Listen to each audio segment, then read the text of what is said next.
a game to get to know me, and I'm not trolling here. I'm not gonna go through one through full experience, but to nobody's surprise, it is a Resident Evil game. Let's It is go. not one of my favorites. It's not my top 5, but I do hold it in high regard, and that's Resident Evil 7 Biohazard.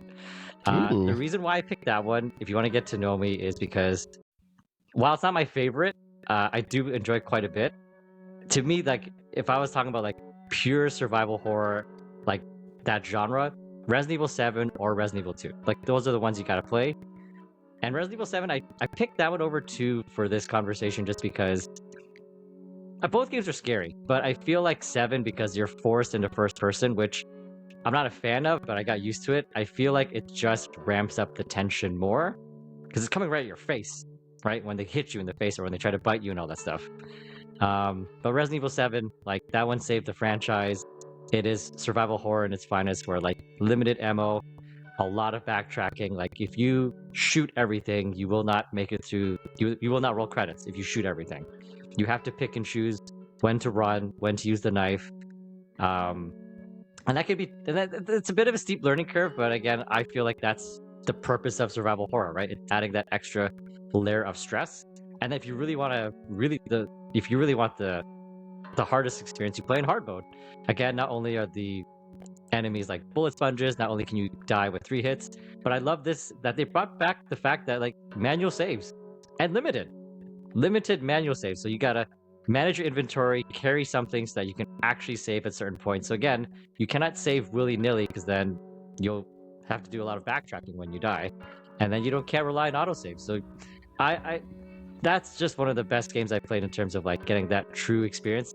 Again, not my favorite, but super spoopy. Like I'll never forget the first time I encountered what was it, the Aunt Marguerite, like in the second house. Like, and listen, I played Resident Evil since I was 12, all right?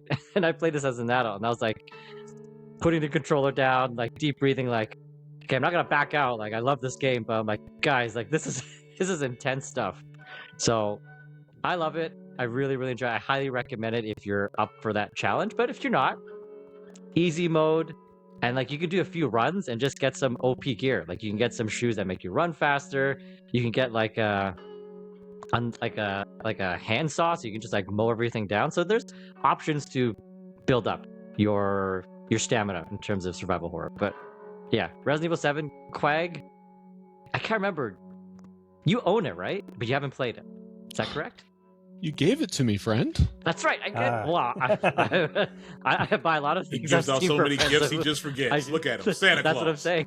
I get a little confused. All right, but you haven't played it, right? That's correct. I have not. And actually, I was going to ask you. So you were talking about like how it saved the franchise. You said, right? Because I know 5 was very actiony. I did play that one. I never played 6, but I heard it was kind of definitely more actiony. So do you think like they just decided that like people really missed like the horror part, and that's kind of like where they almost went?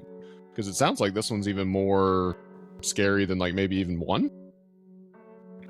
Oh, good question, dude. I don't know. I don't know if I would say it's scarier than 1 remake, just because 1 remake has the Crimson Heads. But I'd say it's on the same level. In terms of saving the franchise, listen. We all know there's lots of flaws with big AAA studios, and Capcom's not perfect, but I feel like they do make an effort to listen, right? Especially with some of the stuff they're doing now. Like, listen, we could spin this off and talk about the Game Awards, but like I lost my mind seeing Mega Man, what's it, 12, right? That's the new one. I don't know what the name is. I forgot like, what the number of it. Yeah, they didn't call it that. But new Mega Man, Pragmata, like this is like, yeah, Capcom's doing it, but I think they listened to the feedback from 6, even though, if I'm not mistaken, it's one of the highest selling ones. But they heard the feedback. 6 is. That's a shame, very high up there. Because that's the one that all the Resident Evil fans hate. Crazy. Yep, we all bought it. And then we're like, because this actually sucks. And I think they listened to the feedback, and then I think they were smart because they saw all like these indie games coming out at that time, like Outlast. I forgot the other ones. I think Amnesia. And obviously Amnesia. I can't remember what was the PT, like the demo. I think they saw how fans were reacting to that stuff, and a lot of people were making comparisons, like Capcom do stuff like that. So they pivoted.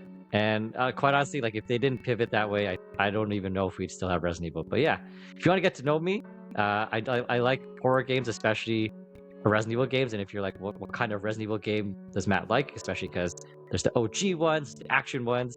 If I had to pick one style, it would be the style of 7. Like I want to be pushed to limits of like, what do I bring on my inventory run? Am I bringing one herb, or am I tossing the herbs away so I can carry my shotgun as well? Right? Which puzzle pieces am I willing to go back and forth from? Like I absolutely love it. Cannot wait for Resident Evil 9. But hey everyone, it's BFAM, and you know what that means? It's time to like, subscribe, and to share your thoughts down in the comment section down below. And if you like this video, you should check out our monthly podcast right here on the YouTube channel or your favorite podcasting service of choice. Until next time, BFAM.